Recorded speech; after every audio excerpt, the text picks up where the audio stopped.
Recuerda que puedes escuchar este audio horas antes de su estreno y sin publicidad, suscribiéndote en cesarvidal.tv.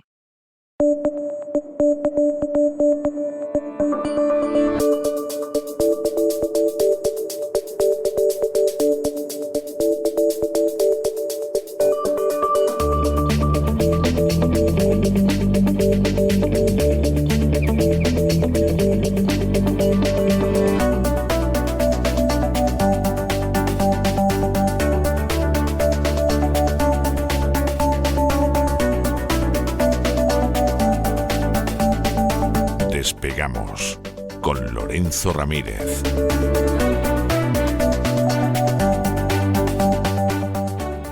Corremos raudos y veloces hacia nuestro avión, atravesamos el umbral, nos tiramos en plancha sobre los asientos, nos abrochamos los cinturones, despegamos y nos vamos elevando por los aires hasta alcanzar nuestra altura y nuestra velocidad de crucero. A mi lado, don Lorenzo. Don Lorenzo, tiene usted cara de haberse sentado en una timba de póker y estar convencido de que los que juegan con usted le quieren engañar, pero sin terminar de saber por dónde van, ¿eh? Ya me explicará usted esto, pero no pensaba yo que se dedicaba usted al juego, no se lo recomiendo, yo soy enemigo, pero en fin, ya me contará. Muy buenas noches. Buenas noches, don César, aquí estoy con 2 5, a ver si... Con 2 5. Como no salga otro 5, lo llevo clarinete, ¿no? Bueno, todo... peor hubiera sido que en vez de 2 5 tuviera usted 2 12, si eso vamos. Sí, ¿no? Claro, evidentemente, ¿no? Muy buenas noches, don César. Aquí hay mucho truán, hay mucho taur, y la verdad Sí. es que entre tramposos anda el juego en este día de resaca, además de la cumbre de la OTAN, en el que, como ya pues anticipábamos prácticamente al final del programa de ayer, sí que saqué un poco bola de cristal. Se iba a presentar a la opinión pública un falso debate en torno a la pelea entre Trump y Sánchez, y lo hemos tenido, vamos. En cuanto me he levantado, lo primero que he hecho al coger los periódicos eran los grandes titulares: Trump contra Sánchez, Sánchez contra Trump, a cuenta del presupuesto de la Alianza Atlántica y el compromiso de pago futuro. Nos dicen que el presidente norteamericano amenaza a España con arruinar nuestra economía por negarse a asumir el aumento del gasto militar, mientras se elude la cuestión fundamental, que es que el gobierno español ha firmado. Si es que Sánchez ha firmado, como el resto, eso sí, como el resto también, dejando claro que serán los próximos gobiernos los que se coman el marrón, sean del color que sean, ¿no? Y ha habido además reunión del Consejo Europeo, vamos a hablar también de ello. Y lo único que han dicho todos, el titular de Europa Press, que acaba de salir ahora mismo por agencias, yo creo que no hace falta comentarlo. Líderes de la Unión Europea reafirman el compromiso de disparar el gasto en defensa y piden un plan con metas concretas, ¿no? Dice, bueno, líderes de la UE reafirman el compromiso de gastarse el dinero de los ciudadanos presente y futuro para entregárselo al complejo militar e industrial, como sea, ¿no? Vamos a ver, que hay mucho despistado por ahí. El texto, acordado por los países de la OTAN, lo que dice es que hay que alcanzar un desembolso en gasto militar equivalente al 5% del Producto Interior Bruto en el año 2035. Bien. Claro, y entonces lo que están diciendo los países europeos, dicen, ya, vale, en 2035 no, si nosotros lo que tenemos que justificar ahora es la emisión de eurobonos, robar el ahorro de los ciudadanos, nosotros lo necesitamos ya. En 2035 no existe economía europea. Sí. Entonces, dentro de una década, dicen, bueno, ¿y en una década cómo llegamos? Por eso países como Alemania dicen, no, nosotros ya. Hablaba esta mañana con un gestor de renta, de renta fija, más llamada de renta fija, ¿no? De deuda. Y me decían, nos van a salir los Bunds, la deuda pública alemana nos va a salir por las orejas. Sí, claro. Porque claro, Alemania se va a poner a emitir ahora como si no hubiera un mañana. Y Alemania lo que quiere es hacerlo ya para meter en esa partida desembolsos que no tienen nada que ver con el ámbito de la defensa. Claro. Sino con ese intento desesperado de superar una crisis industrial provocada, ¿por qué? Por las sanciones boomerang a Rusia, por una suicida política energética, por un servilismo hacia una cúpula de la OTAN que destruyó su principal vía de suministro de gas en el lecho del Báltico, los famosos Nord Stream. Estoy preparando ahora una serie para el verano, para nuestros amigos, sobre el periodo de entreguerras y de cómo pues, se produjeron las circunstancias que llevaron a la Segunda Guerra Mundial. Y es que los paralelismos que estoy encontrando son evidentes. Y son muy inquietantes, dicho sea de paso. Destrucción de economía alemana desde fuera, una Francia que intenta rapiñar todo lo que puede rapiñar con una economía completamente destruida y hoy también con un estado del bienestar que en aquel momento no existía, pero que ahora está absolutamente destruida, con los británicos queriéndonos llevar a otra guerra, en este caso contra Rusia. Es que hay paralelismos más que evidentes. Y en España vemos como en los grandes periódicos resurge otra vez ese miedo a la furia de Trump, a los aranceles de Trump. Vamos a ver. En realidad no se van a imponer nuevos aranceles a España. En caso de que Trump cumpla su amenaza, lo que pondrá son aranceles a productos específicos que tengan gran peso en las exportaciones españolas. ¿Saben ustedes por qué? Porque España no tiene competencia en materia comercial. Lo ha dicho hoy Sánchez en el Consejo de Estado, en la reunión del Consejo de Estado de la Unión Europea, como excusándose. Dice, no, si nosotros no tenemos competencia comercial. Otra cosa es que se pongan, pues no sé, aranceles adicionales al aceite o al vino. ¿Qué pasa?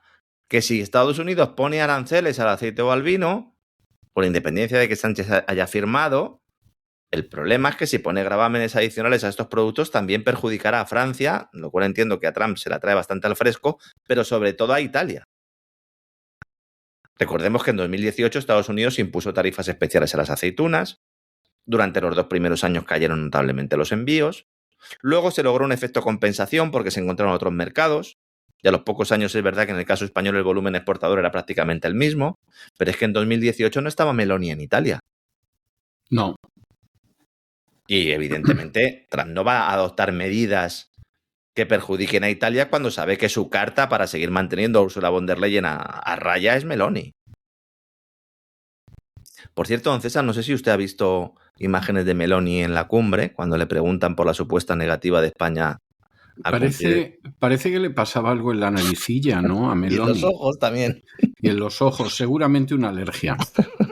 Vamos a ver, yo no sé si esta mujer había tomado mucho café, si había preferido algún tipo de postre seco, pero he visto ya muchas intervenciones de Giorgia Meloni, que por la vida que he llevado, sobre todo nocturna en algunos momentos, y que expliqué, ¿no?, en la entrevista que usted me concedió no hace mucho tiempo, he visto a mucha gente en estado alterado de conciencia, vamos a decirlo así, por sustancias, y esta mujer da todo el papel, ¿eh?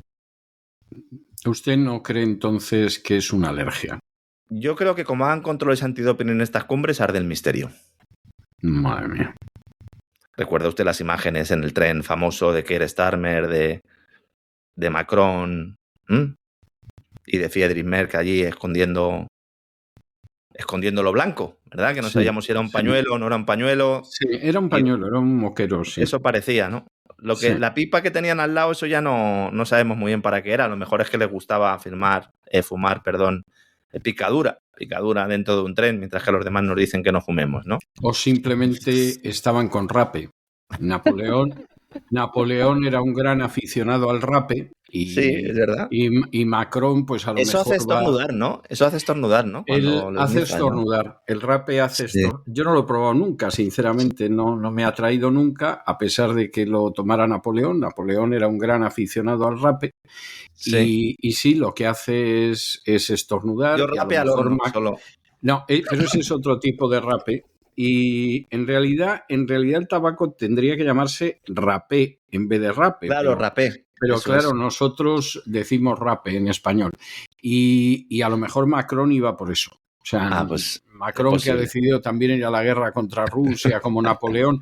O sea, la parte buena del legado de Napoleón, Macron la desconoce. Ya sabemos, ¿no?, de lo que se disfraza él en carnaval. Se disfraza de Napoleón, seguro. Bueno, no estoy yo tan Napoleón, seguro. No estoy seguro de que no sea algo peor de lo que él se disfraza, pero que bueno. se haga un Clinton, ¿no? A lo mejor se hace un Clinton y se pone tacones. No lo mismo. Dentro de esas declaraciones que hace, a ver, es verdad que ella, pues, es primero que es italiana, en segundo lugar que ella gesticula mucho y tal, pero yo me refiero sobre todo a determinados gestos que hace con la cara, ¿no? Pero con independencia de lo que haya hecho, si ha podido consumir algún tipo de historia, con independencia de eso, el mensaje que da Giorgia Meloni, yo no le quito ni una coma. El Meloni dice, Pues si yo no entiendo ninguna polémica, si España ha firmado el mismo documento que todos. Naturalmente. Es que lleva razón. Claro, sí, claro. Y ella en un momento dado se empieza a reír como diciendo, bueno, pero ¿ustedes por qué están montando esta polémica artificial? Porque hay que montarla. Entonces, durante su arrebato en rueda de prensa, muy a su estilo, Trump dice, oiga, España es el único país de la alianza que no quiere pagar. Nos lo van a tener que devolver con el comercio porque no voy a dejar que eso pase. Y así pues aleja un poco otra vez todo el follón de Irán-Israel, vuelve a estar en los titulares, cumbre OTAN, acaba de decir que ha sido la cumbre de la OTAN de más éxito de la historia, ¿no? Toma hombre, ya. claro, la más unida y productiva de la historia. ¿Recuerda usted, don César, cuando nos decían que Trump se iba a disolver la OTAN? Sí. Eso también era buena, ¿eh? Esa era muy graciosa, sí. Decíamos aquí, no va a disolver la OTAN de ninguna de las maneras. Se planteó la posibilidad en algún periódico incluso que el mando supremo de la OTAN correspondiera a un europeo, ¿verdad? Y decía usted, don César, ni de broma. Ni de broma, hombre. Pues ni de broma, evidentemente. Y ahora, después de haberlos puestos a todos firmes, dice Trump, bueno, ha sido la más unida y productiva de la historia. Esto es un gran teatro. Es un gran teatro. Y además, desde la Casa Blanca han encontrado también un cierto filón, porque claro, con Sánchez es muy fácil jugar a esto, y se está trasladando la idea de que va a haber una negociación directa entre Sánchez y Trump, lo cual imagínese para Sánchez, lo cual esto sería ya, bueno, lo mejor que le podría pasar. Teniendo en cuenta... Eso sería fantástico, claro, para él. Siempre y cuando no hable en el despacho Oval, porque como hable le puede meter dos somantas allí y Sánchez iba a parecer un monigote, uno de esos muñecos, ¿verdad?, que tienen los pies unidos y luego se van moviendo de un lado para otro como un alambre. A ver, teniendo en cuenta que a esta legislatura le quedan 2 años hasta 2027, ¿no? En España. Antes de 2035 va a haber 2 elecciones generales. Va a haber 2. Y esto significa que el presidente del gobierno resultante, bueno, el que gane, el que logre el gobierno al final de ese periodo, serán los que tengan que cargar con ese compromiso de Sánchez. Y Sánchez dice, bueno, este año nos quedamos en el 2,1%.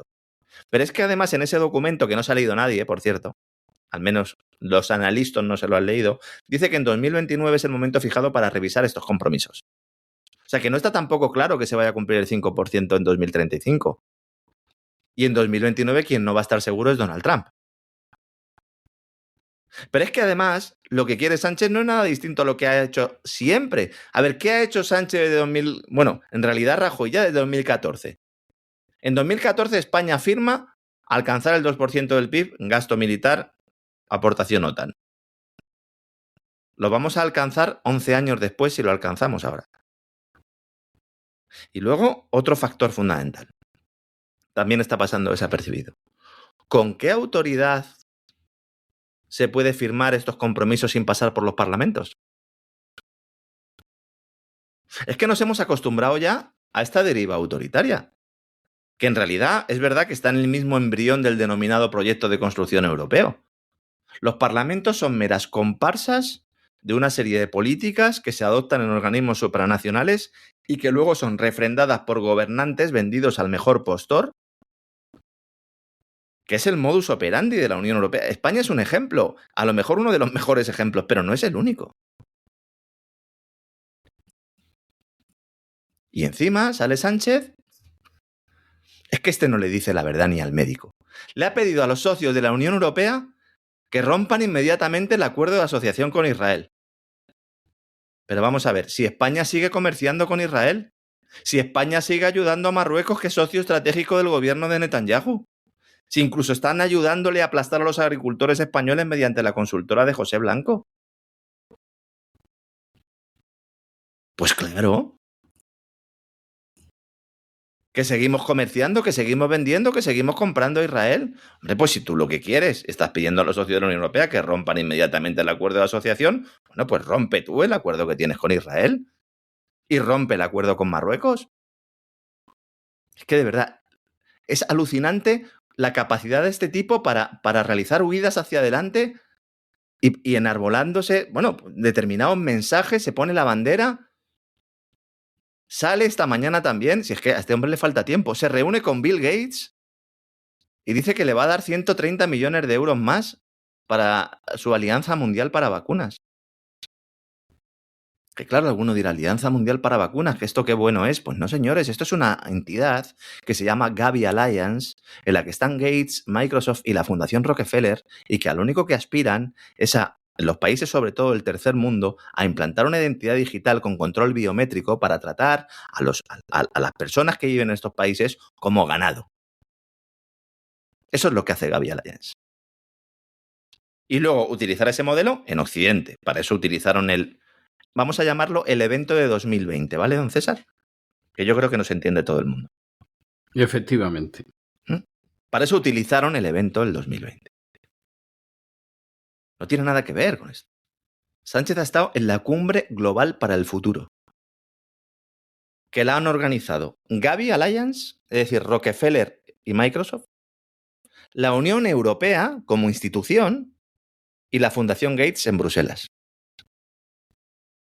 Y ha manifestado su compromiso absoluto con el modelo One Health, que hemos analizado en profundidad en el Gran Reseteo, y que es esa idea de que utilizando la excusa sanitaria hay que realizar un control social a todos los niveles, porque al final todo engloba a la salud y por lo tanto en el ámbito económico, en el ámbito político, en el ámbito de control social, todo tiene que ir dirigido hacia una One Health que esté por encima de no solo de los gobiernos, sino incluso de las propias entidades supranacionales como la propia Unión Europea. Y claro, el objetivo oficial es extender los beneficios de la vacunación a toda la población mundial. Ese es el objetivo oficial. Cuando en múltiples países del tercer mundo, sobre todo en África, ha habido gobiernos que han denunciado como Gavi Alliance ha utilizado a su población como cobayas. Ya no voy a hablar del ARN mensajero, sino las vacunas tradicionales como cobayas. Y luego además lo ligan todo con el acceso al agua potable, al saneamiento. Gates, Microsoft y la Fundación Rockefeller. ¿Ustedes les dejarían a sus hijos a esta gente? Bueno, pues yo desde luego que no. Algunos sí, se los han dejado y todavía están pagándolo, lamentablemente. Más cosas. En el ámbito doméstico, Estados Unidos, economía. Trump está agitando otra vez el avispero de la Reserva Federal, amenazando con publicar la lista de candidatos a suceder a Jerome Powell cuando termine mandato, en un momento en el que el dólar continúa su tendencia descendente, devaluándose frente al resto de divisas en una acción absolutamente concertada, planeada y ejecutada por la propia Casa Blanca, aunque no lo admita públicamente. Ya que Powell no cede a las peticiones de rebajar el tipo de interés, Trump amenaza con designar a su sucesor antes de que concluya el mandato el próximo mayo. Esto lo avanzamos hace ya unas semanas, pero la idea es hacerlo público en septiembre. Él ha dicho que dentro de unos días. Yo la información que tenía es que lo podía hacer público en septiembre, de forma que podría tener Powell el aliento en el cogote de su sustituto varios meses antes de salir. Esto es profundamente irregular. Y supone, bueno, lo es. Oiga, ¿entendemos todos que la Reserva Federal no es independiente? Lo entendemos. ¿Que es un organismo de la banca? Lo sabemos. ¿Que hay una manipulación de tipo de interés? Lo sabemos. Pero oiga, mantenga un poco, ¿no? Porque es que es el mensaje que están lanzando al resto del mundo es que eso es un cortijo. Sí, totalmente. Esto es un cortijo y yo aquí tal. A mí me lo hicieron esto en una empresa. A mí en una empresa en la que trabajé, en un periódico en el que trabajé para que me fuera, en una pizarra, de esas, una pizarra veleda, una pizarra de esas de rotuladores que se borran, me ponían el nombre de sustitutos todos los días. Bueno, a mí me pusieron un artículo en otro periódico, en el cartel de anuncios, y el artículo además habían señalado con rotulador fosforito algunos de los párrafos de un artículo que había escrito en otro medio y que les había sentado muy mal. Y efectivamente consiguieron que me echaran, sí. Bueno, en mi caso... No lo lamenté. En mi caso no lo lamenté tampoco, al final me acabé marchando yo, pero todos los días... Lo que no sabían es que buena parte de los que aparecieron en esa pizarra eran conocidos míos y se ponían en contacto conmigo para decirme lo que estaba pasando. Claro. Pero claro, imagínense la medida de presión. ¿Cuál es la idea? Es Bueno, que sepas que te estamos vigilando, que tenemos que estamos aquí, bueno, pues básicamente echándote el aliento en el cogote, y si no bajas tipos de interés tú, luego los vamos a bajar nosotros, y lo vamos a hacer de forma salvaje. Y como estalle la recesión antes de tiempo, porque tú no bajes tipos de interés, te vas a comer tú el marrón. Y vas a ser tú el culpable de la recesión. Eso es el mensaje que le está lanzando Trump a la Reserva Federal. Uno de los candidatos es el secretario del Tesoro Scott Bessent, hombre de Soros que susurra a los oídos del presidente mientras le traiciona con sus amigos banqueros. El otro, que aparece en las quinielas, es Kevin Warsh, antiguo funcionario de la Reserva Federal, al que Trump entrevistó en noviembre también para el cargo de secretario del Tesoro y que es un hombre de JP Morgan. ¿Quiénes son los otros dos? No lo sabemos. Los dos que tienen más papeletas son estos. Y al final, sea el que sea, servirá a los intereses de la gran banca y en este caso podría ayudar a evitar la recesión bajando tipos de interés, aunque sea a costa de mantener la inflación por encima del 3%, porque la práctica totalidad de los institutos de estudios económicos públicos y privados indican que la inflación en Estados Unidos va a volver a repuntar y que se va a situar por encima del 3% a final de año. El dólar, que mucha gente me pregunta. Los estrategas del mercado de divisas consideran que va a seguir bajando en los próximos meses. El dólar va a seguir depreciándose. Un dólar más débil repercute en mercados estadounidenses y extranjeros. En renta variable internacional se ve beneficiada, por eso Wall Street está que aplaude con las orejas. Los importadores con sede en Estados Unidos podrían verse perjudicados, pero los exportadores beneficiados, que esa es la idea que quiere potenciar Trump. Entonces, con los aranceles como telón de fondo, las empresas con sede en Estados Unidos que operan en mercados extranjeros podrían verse favorecidas por el abaratamiento de los productos estadounidenses que vendan fuera. Sin embargo, esto no quiere decir que el dólar vaya a perder su estatus de moneda de reserva mundial en el medio plazo. Es decir, no entren tampoco en esa trampa. En el valor del dólar influyen muchas cosas. La oferta y la demanda, evidentemente, política comercial, confianza de los que compran y venden, la fortaleza relativa de la economía de Estados Unidos frente a la de otros países. Es verdad que unos tipos de interés altos tienden a fortalecer al dólar, mientras que una inflación elevada tiende a debilitarlo. Según la sabiduría convencional o según el manual, los nuevos aranceles deberían haber fortalecido al dólar, porque se esperaba que los impuestos a la importación redujeran el gasto en bienes producidos en el extranjero y disminuyeran el déficit comercial. Y si hay menos déficit comercial, Estados Unidos necesitaría atraer menos capital extranjero para evitar que el dólar se depreciara. ¿Por qué esto no se ha producido? Porque el mensaje que salía de la Casa Blanca era falso. Y aquí lo dijimos. Dijimos, Trump no quiere esto, quiere otra cosa. Trump no quiere una guerra arancelaria. Trump lo que quiere es una pantalla para obligar a los países a que vendan dólares para comprar deuda de Estados Unidos. Y es lo que han hecho. Y luego las rebajas de impuestos no han llegado, porque el proyecto de ley fiscal está parado en el Senado. Si a eso le sumamos que no ha habido tampoco contención del gasto público por el fracaso también de la agencia fiscalizadora de Elon Musk, pues vemos que está pasando lo que tenía que pasar. Y luego es verdad que hay gestores de activos mundiales que están recalculando los riesgos de seguir con muchos huevos en la cesta norteamericana, en activos de Estados Unidos. Y ahora, pues, las menores perspectivas de crecimiento económico, el hecho de que la Reserva Federal no esté por bajar tipos de interés. Hoy acaba de salir el último dato del primer trimestre de la economía norteamericana, el Producto Interior Bruto, y lo han vuelto a revisar a la baja. La caída anual es del 0,5%. Y entonces el fantasma de la recesión está ahí y se le ve claramente, con la cadena, la bola, la sábana y todo. Por lo tanto, ¿hay fundamentos claros que explican las razones del desplome del dólar? Sí. ¿Son fundamentos que se van a mantener en los próximos meses? También. Pero es que esto es lo que quería Trump.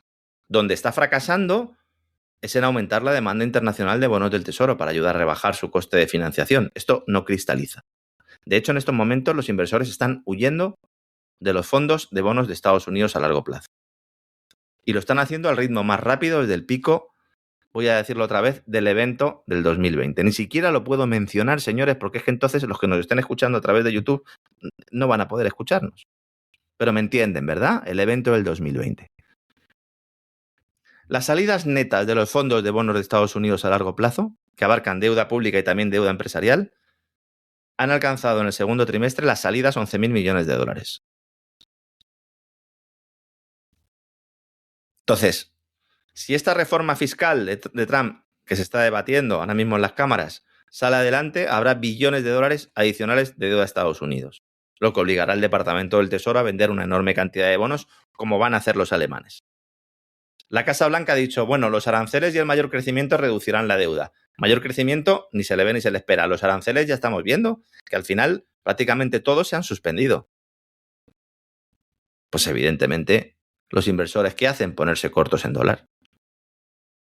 Los europeos, ¿cómo nos afecta esto? Con un euro fuerte, que nos sirve para paliar en buena medida el efecto inflacionario de la compra de hidrocarburos.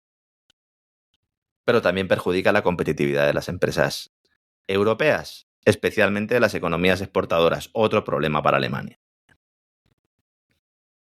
Y mientras todo esto sucede, pues como decía antes, hoy se reúnen los gobernantes europeos en Bruselas, ya han terminado.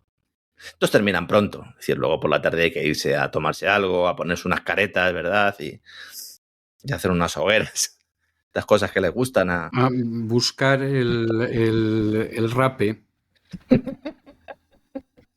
A buscar, el que no lo lleva, ¿verdad? Lo tiene que buscar. Lo de las fiestas, determinadas fiestas en localidades cercanas a Bruselas, también nos daría para algunos programas, don César, ¿eh?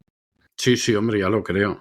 Nos ya daría lo creo. para, algunas personas piensan que estos son mitos y que no existe, claro que, No, claro nada que de existe. mitos. Y se van a castillos y tal. Exactamente, Sí. exactamente. Se van a castillos y luego en los castillos pasa lo que pasa. Pasa lo que pasa, exactamente, ¿no? Bueno, hoy habría otra cumbre del Consejo que revela pues cómo el viejo continente no tiene ni voz ni voto en todos los acontecimientos internacionales. Yo no sé si había otro momento en la historia donde Europa haya pintado tan poco, don César. Es que no pintamos nada en ninguno de los temas relevantes. Nada. Dice, bueno, ¿y de qué hablamos? Absolutamente nada, ¿eh? Nada. Vamos a ver, yo le puedo decir que conozco, por ejemplo, a diplomáticos españoles y en momentos en que no tienen que vestir el papel, porque a fin de cuentas ellos tienen que vestir un papel que es importante. Pero en algún momento en que no tienen que vestir el papel, te dicen, bueno, no es que seamos un cero a la izquierda, es que no llegamos ni a cero a la izquierda. Y te están diciendo la verdad y lo dicen con profundísimo dolor, porque esa es la realidad. Pero es que España no existe. En términos de política internacional no existe, ¿eh? Salvo para que vayas por ahí, pues yo qué sé, a visitar a las lesbianas argentinas y digas que estás totalmente de acuerdo con ellas o cosas de ese tipo. España no existe. No, en España, pero es que ni siquiera Europa ya, como no institución. No existe. Fíjense que con todo lo que está pasando, se reúne el Consejo Europeo, fíjense si tuvieran alguna capacidad de voz o de voto, todos los temas que hay abiertos, candentes, y se han reunido allí y dicen, bueno, ¿y de qué hablamos? Dice, bueno, sí, lo de la OTAN. Dice, bueno, sí, pues ya lo hemos firmado, ahora cada uno se tendrá que apañar, ¿no? Pero además no solo eso, es que España teóricamente es un país importante. O sea, yo no quiero despreciar a nadie, pero España no es Hungría, España no es Eslovenia, España no es Moldavia, España no es Chequia. O sea, se supone que es un país importante y que tiene una de las economías, con todos los defectos que tenga, más importantes de la Unión Europea. No pinta absolutamente nada. Y esto no es algo que haya que atribuirle a Sánchez, porque esto viene de mucho más atrás. Sí, es que yo voy incluso más lejos. O sea, yo hablo de la Unión Europea ya como conjunto. O sea, la Unión Europea no pinta absolutamente nada. Bueno, la Unión Europea efectivamente no pinta nada y España dentro de la Unión Europea menos. Pero es verdad, la Unión Europea no pinta nada. Pero ¿cómo va a pintar algo una entidad que se ha puesto de rodillas de manera suicida para apoyar a Ucrania, por ejemplo? Pues no pinta nada. Fíjate, o sea, ahora, sí que esto está más claro que el agua. agua. Están en el tema de que no lo han querido hacer público y se han centrado en los comunicados, los estoy viendo prácticamente en tiempo real que están saliendo ahora. Se están centrando todos en el tema del gasto militar y de que hay que seguir presionando a Rusia, etcétera, etcétera. El tema estrella que se ha tratado en esa reunión es, que estaba además en el orden del día, era cómo iba el estado de las negociaciones con la Casa Blanca en materia comercial. ¿Por qué públicamente no se quiere hablar de ello? Porque supone una cesión total a Trump, como avanzamos aquí. Se ha prometido a Trump destinar 50.000 millones de euros a comprar armamento, gas natural licuado y productos agrícolas norteamericanos. Y decíamos nosotros, también se está hablando de facilitar una flexibilidad en el cumplimiento de regulaciones europeas normativas medioambientales, normativas laborales, para permitir que los productos norteamericanos entren con mayor facilidad. Bueno, pues ahora mismo el Wall Street Journal está publicando que Trump ha exigido a la Unión Europea que para las empresas norteamericanas se deroguen todas las regulaciones climáticas de la Unión Europea. Ejecutivos de grandes petroleras, incluyendo Darren Woods de Exxon, han pedido ayuda a Trump para que las regulaciones climáticas de la Unión Europea no les afecten a las petroleras norteamericanas. Y podríamos ver, en lugar de que fueran abolidas para todos, que eso sería la mejor noticia, podremos ver cómo se facilita esa competencia desleal de empresas norteamericanas en Europa. Y ya pues lejos quedan aquellas amenazas de von der Leyen cuando decían, ¿no?, que iban a oponerse y que iban a dar la batalla. Eso de que iban a plantar cara y se amenazaba a Washington con una guerra de aranceles es falso. Y además, la Comisión Europea negocia en nombre de todos los países. Como bien decía Sánchez, yo creo que es la única verdad que ha dicho esta mañana. El único que ha protestado hoy ha sido Víctor Orbán. El único. Y luego ya cuando le preguntan a Sánchez por la amenaza arancelaria de Trump, dice, a mí esto me da igual porque las competencias de todos los países europeos en materia comercial las tiene Bruselas. Claro, porque se las han entregado los gobiernos sin que hayan tenido oportunidad de pronunciarse los ciudadanos. Mire, si algo ha quedado claro en la travesía de la construcción europea, la tesis esa de Jean Monnet del banquero traidor de los pequeños pasos, ¿no? Ningún tratado es suficiente. Los burócratas siempre quieren más. Nos decían en 2007 que el Tratado de Lisboa era el paso quizás definitivo. Bueno, ¿qué hicieron en ese Tratado de Lisboa? Borrar la consulta popular y, usando la ley, dar un golpe de Estado supranacional, hurtando a los ciudadanos de la capacidad de decidir en las urnas sobre la cesión de estas competencias a una comisión que es la que negocia en nombre de todos. Entonces, bueno, competencias no tenemos. Monetarias no tenemos, comerciales no tenemos, fiscales tampoco, porque sí, subimos los impuestos, pero porque nos lo dice Europa. Como dice María Jesús Montero. Dice, bueno, ¿y en qué tenemos competencias? En contratos de infraestructuras. Y aquí que hay corrupción que nos sale por las cejas. La UCO ha entrado en la vivienda de la expresidenta de Adif, Pardo de Vera, y del exdirector general de Carreteras, registrando los domicilios por el amaño de obras públicas a cambio de comisiones que se está investigando en el denominado caso Coldo. Esta señora está imputada por malversación, por tráfico de influencias, después de que el Tribunal Supremo haya apreciado que hay suficientes indicios de delito en su actuación, no solo en el amaño de posibles adjudicaciones públicas, o mejor dicho, en el posible amaño de adjudicaciones públicas, porque las adjudicaciones no fueron posibles, se produjeron, sino también en la contratación de Jessica Rodríguez, la amiga del diputado socialista José Luis Ábalos. Corrupción que nos sale por las cejas. Hay cientos de casos. Miren, en estos momentos lo difícil realmente es saber en qué obra no ha habido un amaño. Eso es lo difícil. Bueno, no es tan difícil porque seguramente ha habido amaños en todas, o sea que... claro. Pues, claro. Ahora mismo tarda usted menos localizando donde no ha habido que eso sí, donde ha habido. Efectivamente. Adif hizo caja con la venta de 2 terrenos en Santiago de Compostela en el año 2016. Promociones y gestiones del Tambre. Compra 2 parcelas en el barrio de Cornes, donde un grupo, el Grupo Arial, construye 125 viviendas. Esta empresa está dirigida por el marido de Isabel Pardo de Vera. La ingeniera vuelve a la empresa pública en junio de ese año como directora de explotación y construcción tras una excedencia de 6 meses. Su ascenso a la presidencia 2 años más tarde le sitúa en el ojo del huracán. Y el último informe de la UCO pues indica que esta mujer tuvo un papel determinante. ¿A esta señora quién le convence para que entre en todo este enjuague, don César?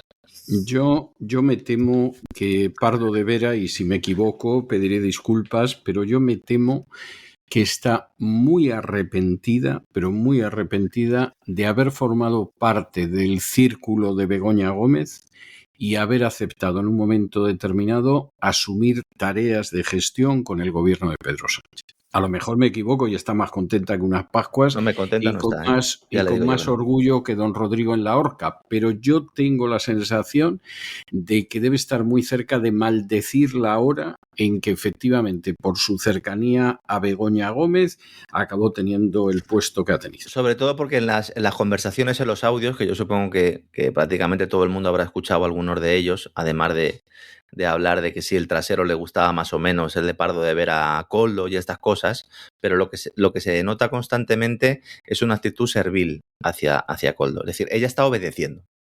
El otro le está dando órdenes, cuando en realidad la que tiene un cargo público de responsabilidad es ella. Es decir, el tono de esas conversaciones lo que denota ahí es que te han puesto para que hagas una determinada labor. Una determinada labor, que veremos lo que dicen los tribunales, pero que hay serios indicios, como digo, de que sean pues una labor de corrupta.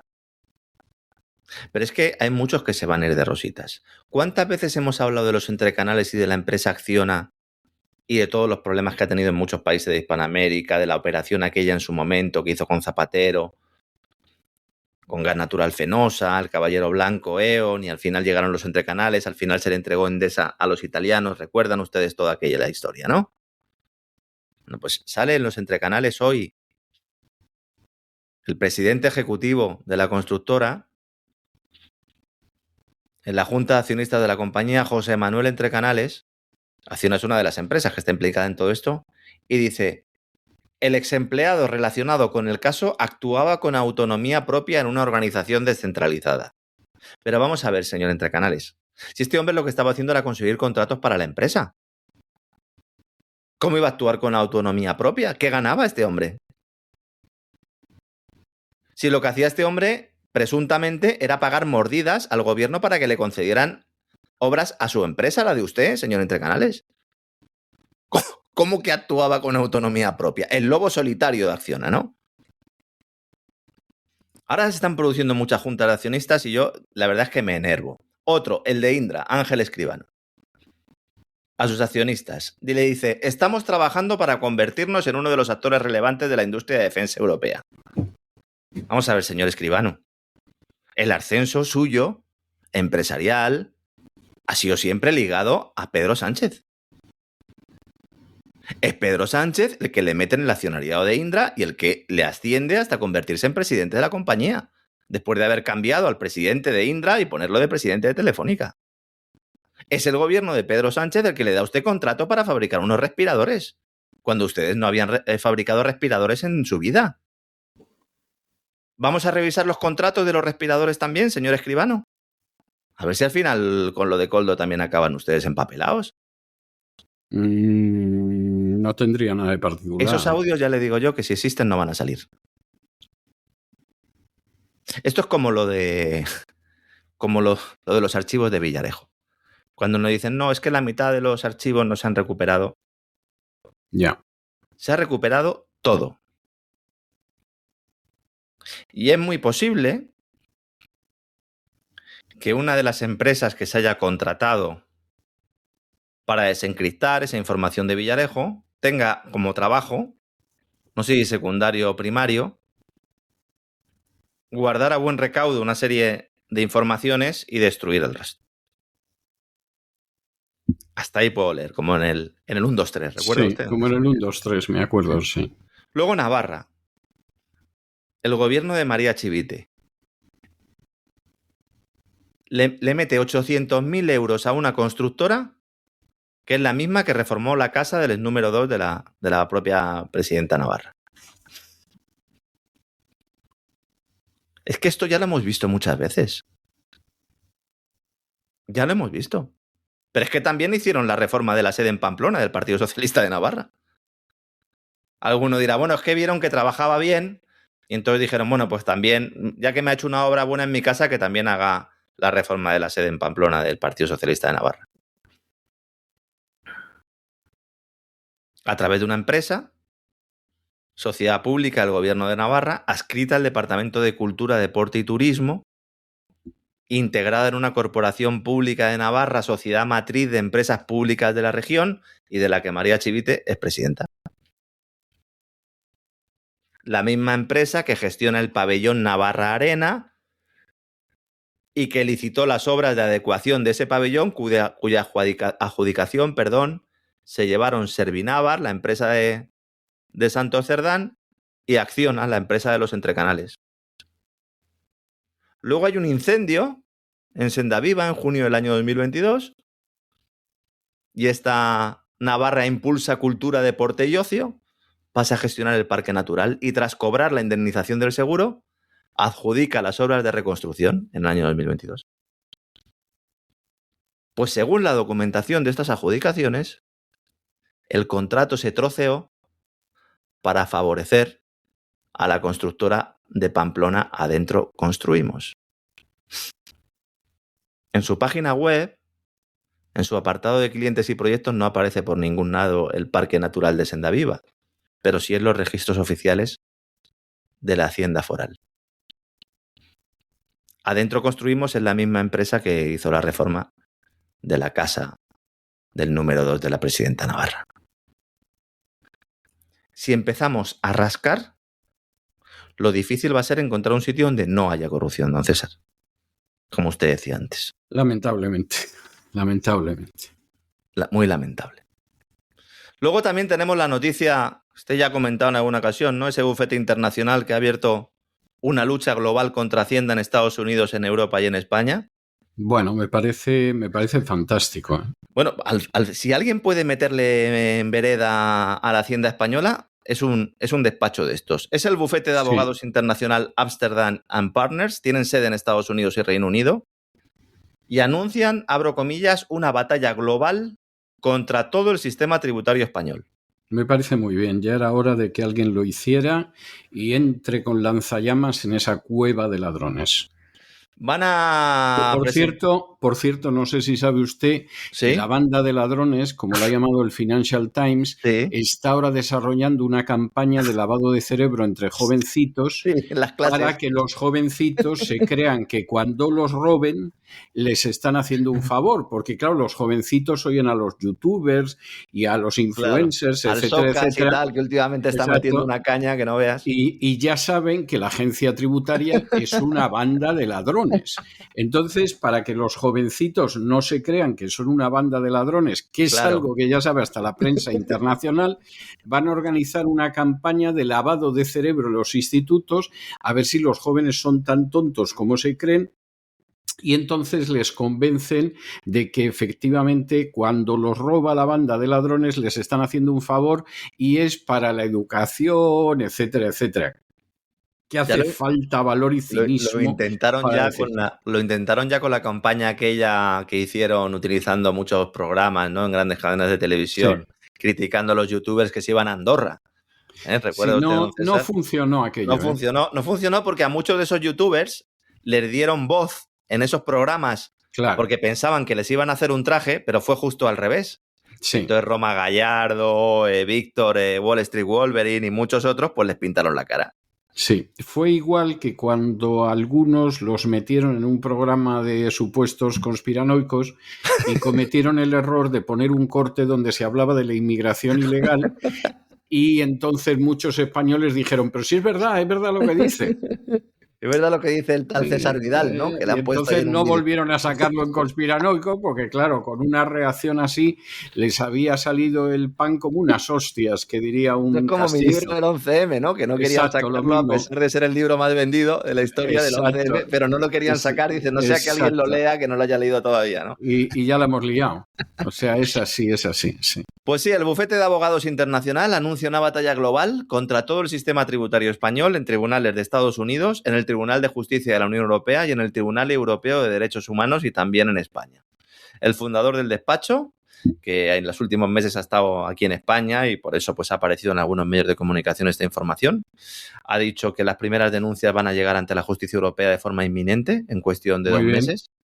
Muy bien. Los argumentos son: en primer lugar, el sistema de incentivos de los inspectores de Hacienda, los famosos bonus. Naturalmente, los bonus, que algunos los bautizamos en su día como buscabonus, porque era evidente, esto lo ve cualquiera lo ve.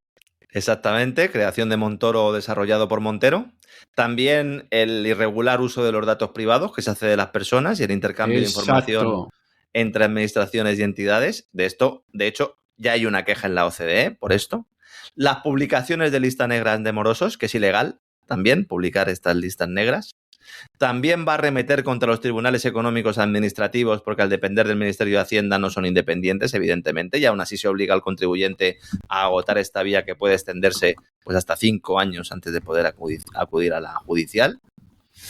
También señala, cito textualmente, que la estructura de las inspecciones es prácticamente fraudulenta. Totalmente, no prácticamente, es un fraude. Se evita la prescripción de manera artificial, con pequeñas modificaciones. Totalmente cierto. Esto lo ha vivido usted en sus carnes. Eso lo he vivido yo. O sea, este hombre está diciendo la pura verdad. Y la vergüenza absoluta es que esto no lo diga nadie en España, ningún partido político, ningún medio de comunicación. Todos callados como ramonetas. Que al final tenga que venir un extranjero para decir lo que es evidente y ha causado la ruina de millones de españoles. Es una vergüenza. Es para decir, la sociedad española está en esa especie que ha creado Eduardo García Serrano del percebe de sofá. Sí, percebe de sofá. ¿Son una banda de ovejas o qué son?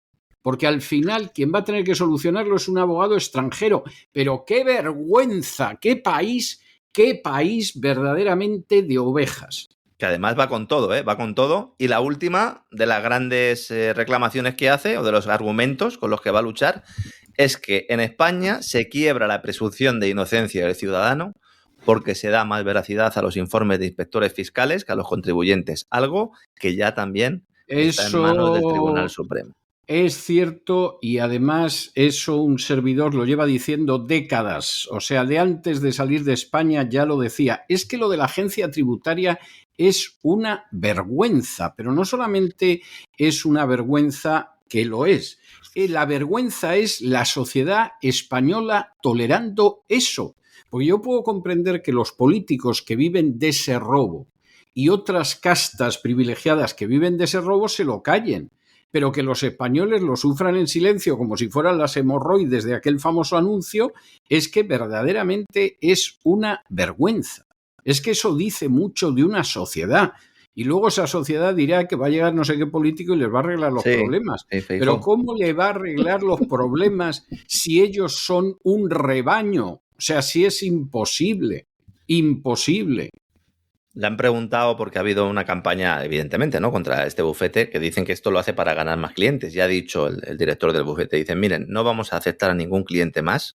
Y ha dicho, y esto lo puedo hacer porque tengo clientes con elevado poder adquisitivo detrás de esta campaña, de esta ofensiva legal, pero realmente no serían capaces de financiar todo el tiempo que están dedicando y que van a seguir dedicando todo su equipo. Exactamente. Ha iniciado una campaña a nivel global que, de hecho, pues como usted decía, ha tenido ya repercusión en varios medios de comunicación internacionales. Y bueno, pues veremos al final qué se consigue, al menos, por lo menos que nos demos cuenta los percebes de sofá, que en España hay muchos. Un abrazo aquí a García Serrano. Bueno, yo le voy a decir lo que se va a conseguir. O sea, primero de entrada, esta es una batalla legal que se va a ganar. Y la que se le va a caer encima a la agencia tributaria va a ser apocalíptica. Pero lo peor de todo no es eso, porque a fin de cuentas yo estoy convencido que los buscabonus tendrían que estar en la cárcel prácticamente en su totalidad. O sea, lo que les pase va a ser poco para lo que se merecen. No, es que esto va a traer un descrédito a España. Claro, ese es el problema. Como si fuera un país del África Austral. Y desgraciadamente ese descrédito cae sobre la banda de ladrones que es la agencia tributaria, pero también sobre la sociedad española en su conjunto. Y además es un descrédito encima bien merecido, que es lo que me da más tristeza. Sí, que de alguna manera, pues ya a poco que hables con cualquier tipo de persona, ¿no?, que tenga un poco de conocimiento a la hora de invertir o a la hora de mover determinados capitales, o simplemente pues personas que se acerquen, ¿no?, a la posibilidad de invertir en España, pues lo primero que te dicen es eso, ¿no?, la inseguridad jurídica, y el problema fundamental es Hacienda. No ya los problemas estructurales económicos que tiene España, que son muchos, sino fundamentalmente eso, la agencia tributaria, su actuación, que bueno, pues veremos si finalmente los tribunales internacionales le dan la razón en alguno de estos aspectos al bufete, porque de verdad que ya no es que haya indicios, es que a los hechos me remito. Y no solamente se la van a dar, sino que esto va a tener consecuencias. Vamos a ver. Mi experiencia personal con la Administración de Justicia de los Estados Unidos es que cuando la agencia tributaria les ha pedido algo, les han hecho un corte de mangas que se han partido el brazo. Sí. ¿Por qué? Porque son una banda de ladrones. Fíjese lo que pasó con los británicos, ¿no? Y las compras de viviendas en España y tal, que también hubo despachos, ¿no? Que lo llevaron adelante, o con el tema de las renovables también. Ha habido sentencias y laudos internacionales condenando al Estado español. Así que, vamos, yo soy un particular, es decir, yo no soy una multinacional, no soy una empresa poderosa, etcétera. Cuando la agencia tributaria, utilizando a la Fiscalía de una manera bochornosa, con una degradación moral asquerosa, quiere ir a por mí, el Departamento de Justicia de los Estados Unidos les dice que eso es un disparate y que si alguna vez piden algo legal, que colaborarán con ello. Pero que en esto, por supuesto, no, porque es ilegal. O sea, el guantazo que le dieron a la audiencia, vamos, debieron de oírlo hasta en Sebastopol. ¿Por qué? Porque son una banda de ladrones y porque además esa banda de ladrones no pocas veces se apoya en un fiscal corrupto y en un juez prevaricador. Y claro, cuando se apoyan en un fiscal corrupto o en un juez prevaricador, les pegan unos mojicones que les salen los mocos con muletas. Y esa es la historia que hay. Luego eso, por supuesto, las furcias mediáticas en España no te lo cuentan. Eso las furcias mediáticas en España lo silencian.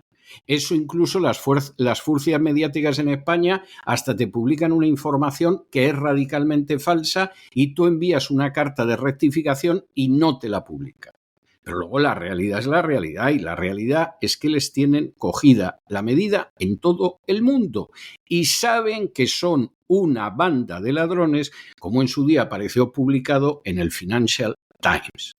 Y evidentemente la que les va a venir ahora va a ser de campeonato. Yo lo único que siento es que ni los ministros de Hacienda ni los criminales que hay en la banda, que son los buscabonus, van a pagar nada. Esto al final va a venir con una serie de sentencias que van a recaer sobre el Estado español y que van a tener que pagar los curritos de abajo. Claro. Que en cierta medida se lo merecen, porque si se hubieran enfrentado con esto, no les caería luego lo que va a venir. Pero esto va a ser tremendo y la cantidad de procedimientos que se van a anular, bueno, eso va a dar para pleitear hasta el día del juicio final.